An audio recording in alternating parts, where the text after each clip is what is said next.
Shalom, jumpa lagi dengan saya di Klavos Sukacita. Saya akan membagi bagian kebenaran firman Tuhan bagi setiap pemirsa Klavos. Mari kita berdoa sebelum membaca firman Tuhan. Bapa, terima kasih kami rindu mendengarkan firman-Mu. Berkatilah kami lewat bagian firman Tuhan ini, sehingga kami dapat menangkap suara Tuhan yang berbicara bagi kami. Amin. Bagian kebenaran firman Tuhan kitab Ayub 29 ayatnya yang ke-7 sampai ayat yang ke-11. Demikian bunyi firman Tuhan. Apabila aku keluar ke pintu gerbang kota dan menyediakan tempat dudukku di tengah-tengah lapangan, maka ketika aku kelihatan, mundurlah orang-orang muda dan bangkitlah orang-orang yang sudah lanjut umurnya, lalu tinggal berdiri. Para pembesar berhenti bicara dan menutup mulut mereka dengan tangan. Suara pemuka membisu dan lidah mereka melekat pada langit-langitnya. Apabila telinga mendengar tentang aku, maka aku disebut berbahagia, dan apabila mata melihat, maka aku dipuji. Demikian jauh pembacaan firman Tuhan. Pemirsa Klavos yang diberkati Tuhan, perjalanan kita bukanlah kita melihat sesuatu yang di belakang kita, tetapi marilah kita mengarahkan pandangan kita ke depan. Mengapa? Karena Tuhan selalu menyediakan masa depan yang indah bagi setiap kita. Oleh karena itu, marilah kita bangun kesadaran kita bahwa kita tidak boleh membanggakan saja masa lalu kita, tetapi lebih daripada itu, Tuhan menyediakan masa depan yang lebih indah bagi setiap kita. Kalau saudara hanya memandang masa lalu saudara, saya percaya saudara tidak akan pernah mampu untuk melangkah ke depan. Kalau contoh misalnya seseorang yang membawa kendaraan mobil, di situ ada kaca spion dan ada kaca yang besar yang dimiliki oleh mobil. Nah, di manakah perhatian daripada si sopir?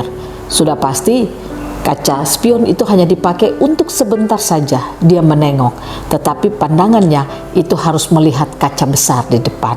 Mengapa? Karena kalau dia tidak melihatnya, maka pasti dia akan bermasalah, dia akan menabrak orang, dia akan mungkin jatuh ke jurang dan salah jalan dan lain sebagainya. Tetapi pandangannya tidak boleh hanya berfokus kepada kaca spion. Kaca spion itu hanya untuk sebentar saja dia melihatnya. Nah, ini gambaran bagaimana kehidupan saudara dan saya. Masa lalu kita bisa melihatnya hanya sebentar saja, hanya untuk mengenang. Tetapi kita tidak boleh berpatokan kepada masa lalu. Kita harus tahu Tuhan menyediakan masa depan bagi setiap kita. Sehingga ketika kita bisa melihat masa depan kita, maka saya percaya kita akan mampu melangkah, kita akan mampu berjalan seperti apa yang Tuhan mau. Artinya kita akan mengalami pengembangan-pengembangan di dalam seluruh kehidupan kita. Kita akan melihat hal-hal yang baru di dalam seluruh perjalanan kehidupan kita. Belajar dari kisah Ayub, di sini menceritakan Ayub melihat masa lalunya yang begitu indah. Dia melihat bagaimana dia sangat berpengaruh bagi semua orang. Ketika dia berkata-kata, ketika orang mendengar tentang dia, ketika orang melihat tentang dia, maka semua pasti memuji dia dan semua pasti akan mengagungkan dia. Itu Ayub melihat kemuliaan masa lalu. Tapi saya katakan bagi saudara, itu tidak cukup untuk kita melihat itu di dalam kehidupan kita. Kita membanggakan, kalau saya dulu boleh, kalau saya dulu boleh. Masa lalu kita itu hanya bisa dilihat sesaat saja, tapi baiklah itu bukan menjadi patokan kita. Patokan saudara dan saya, lihatlah masa depan kita. Mari kita bangun kesadaran kita terus tentang Tuhan.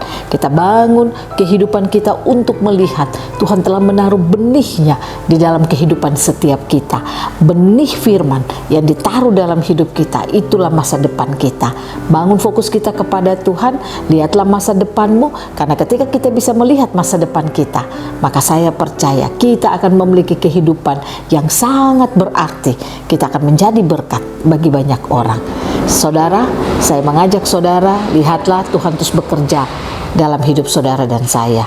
Tuhan terus memberikan kehidupan yang baik bagi saudara dan saya. Lihatlah masa depan kita, supaya jangan masa lalu yang kita lihat membanggakan masa lalu yang sudah tidak ada, akhirnya membuat kita ada dalam putus asa, membuat kita ada di dalam kehidupan yang penuh dengan kekecewaan. Tapi sebaliknya, ketika kita melihat masa depan kita, kita akan ada dalam sukacita. Tuhan Yesus memberkati kita, firman-Nya akan terus memberikan sukacita bagi setiap kita.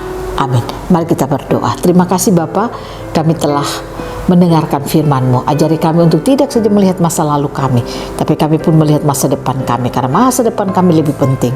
Tuhan menyediakan masa depan bagi setiap kami. Terima kasih Tuhan, dalam nama Yesus kami berdoa, kami mohon Roh Kudus menolong kami, agar kami mampu melangkah dalam masa depan kami. Amin. Shalom, Tuhan berkati kita semua.